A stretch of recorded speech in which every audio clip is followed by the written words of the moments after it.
Hey friends, welcome back to the channel with more My Hero Academia. This is Season 3, Episode 3. Very excited to see our students strengthen their quirks and unlock new possibilities in their fighting styles with them. So yeah, if you guys want to watch the full reaction, you can check out Patreon in the link in the description below. Leave a like really quick and let's get started.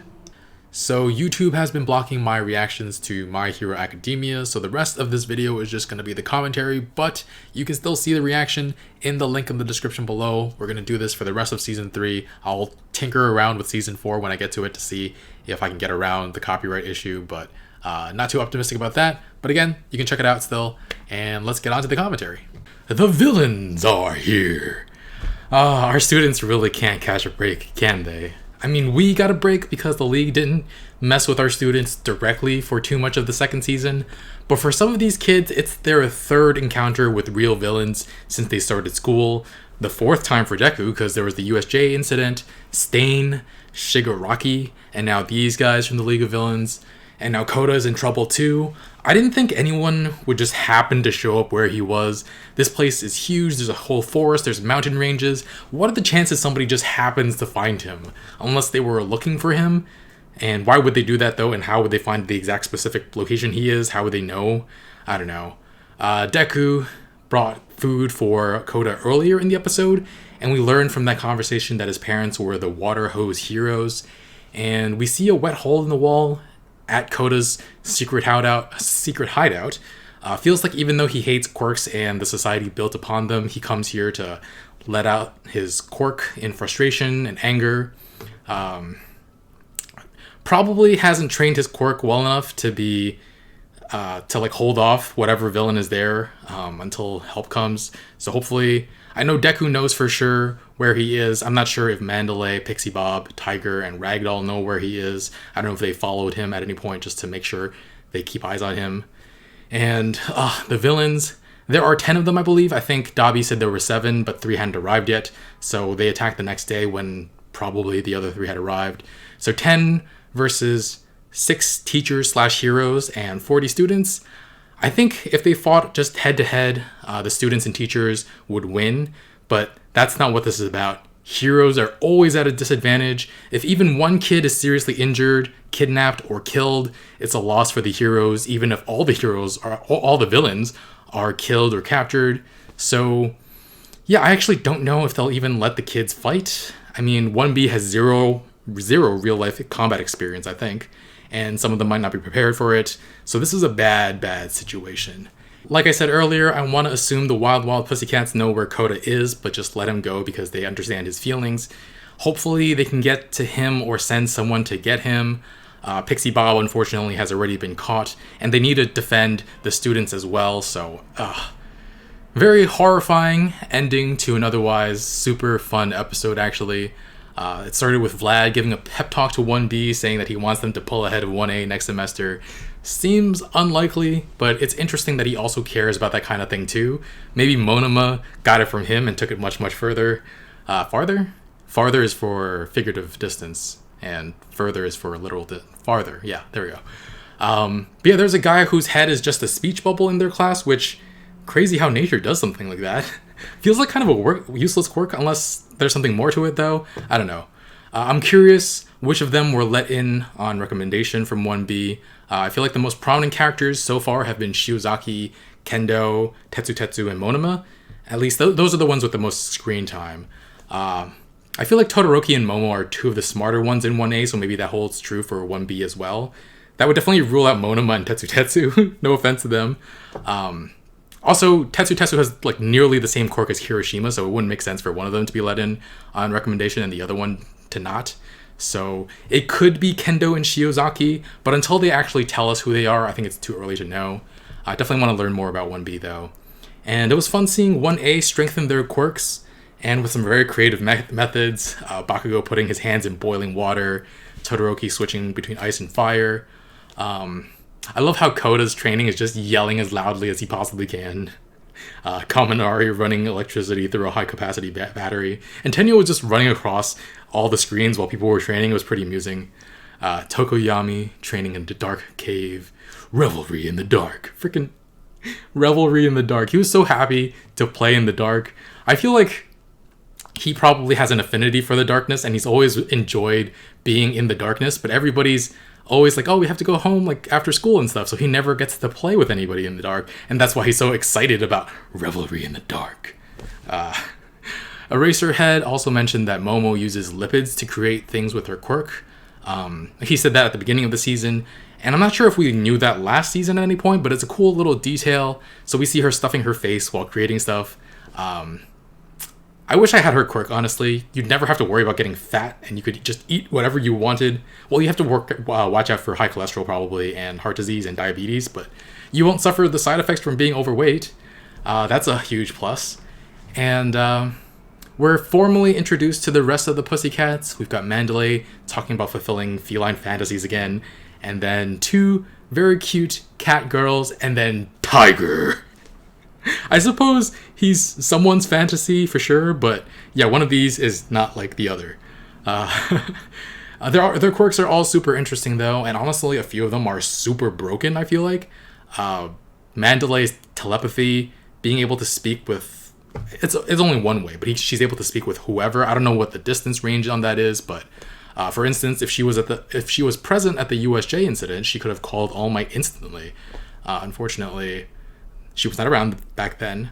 And there are limitations to her quirk. Obviously, it doesn't help her too much in combat, but it's very powerful. Ragdoll can search up to 100 people at once and know everything about them, locations, weaknesses. That is so overpowered, and is precisely the kind of quirk I wondered if All For One used to track down our students. Yeah, because I don't know how else he would have found out where they are. We've already been over Pixie Bob's earthbending. What is it called? I don't remember what it's actually called. I'm going to call it earthbending. There are a ton of uses for that, honestly. And then Tiger with Pliabody bending his body at will. Is he essentially like a really jacked up, muscly cat version of Mr. Fantastic from the Fantastic Four? Super funny, though. So basically, they all had training for their quirks for a single day. I don't know that that's going to help them at all with the upcoming fight against the villains.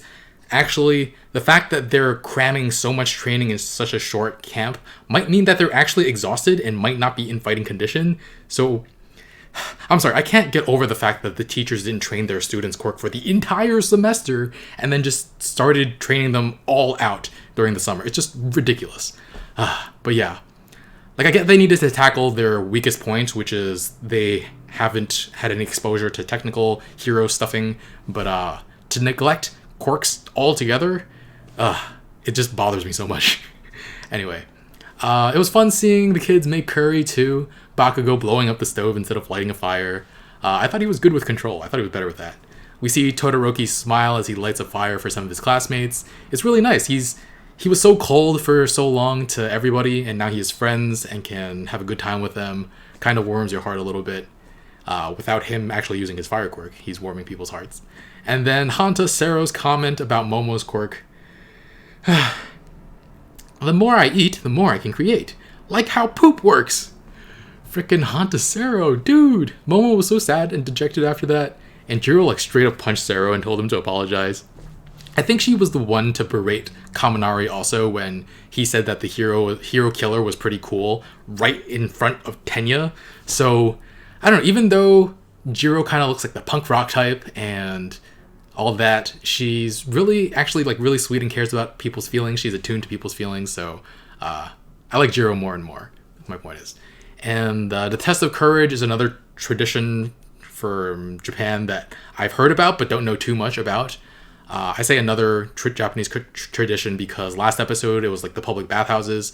Though I guess we do have those here, like lodges and saunas and the like, but I feel like they're not as ubiquitous as in Japan. Anyway, the remedial students aren't able to take part in the test of courage. I feel so bad for Mina because her reactions are the most animated. She was so hyped to do this, to this test of courage, and then Aizawa broke her heart and dragged them all away.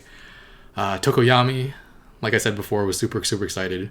Kept saying revelry in the dark. But yeah, my headcanon, like I said before, is that he was never able to play with his friends in the dark before, and now he gets to. But that also is interrupted by these villains. So I don't know what exactly the villains are after. I know that Shigaraki wanted to break the world that All Might had built, but is it possible that they also want to steal some of the quirks from the children? I don't know which ones specifically would be very, very useful to All for One. But then also, how does All for One work when stealing quirks? If he, for instance, stole Tokoyami's quirk, or say Ojiro's quirk, would All for One suddenly have a bird head or a tail?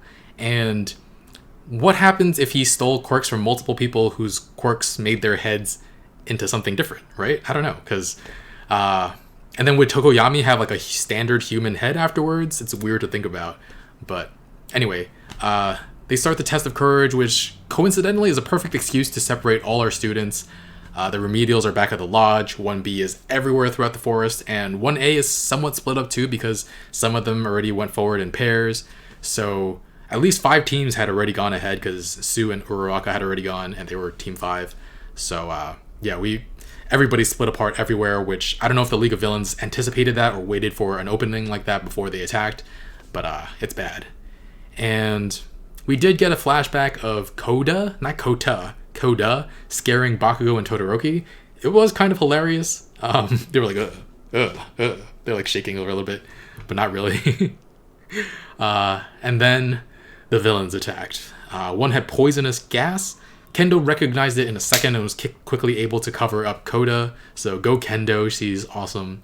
And yeah, this episode ends with these villains coming in ready to wreck everything. We have a guy putting out poisonous gas, a guy who everything is covered up in like leather besides his mouth. Freaking creepy looking. We've got Dabi, Himiko Toga, and several others. And I don't know. They have the added benefit of knowing all the kids' quirks, while the heroes are likely not familiar with theirs. Dabi is fire though, blue fire. So yeah, I'm really worried now. I'm gonna give this episode a 9.0 though. I kind of just wanted to see our kids have fun at this training camp. Life will never really be the same after this. They'll never feel safe going anywhere. So yeah, this changes things dramatically. Alright guys, that's gonna be it for this time. Full reactions in the link in the description below on Patreon. Leave a like, really helps out the channel, and I'll see you guys next time. Bye friends.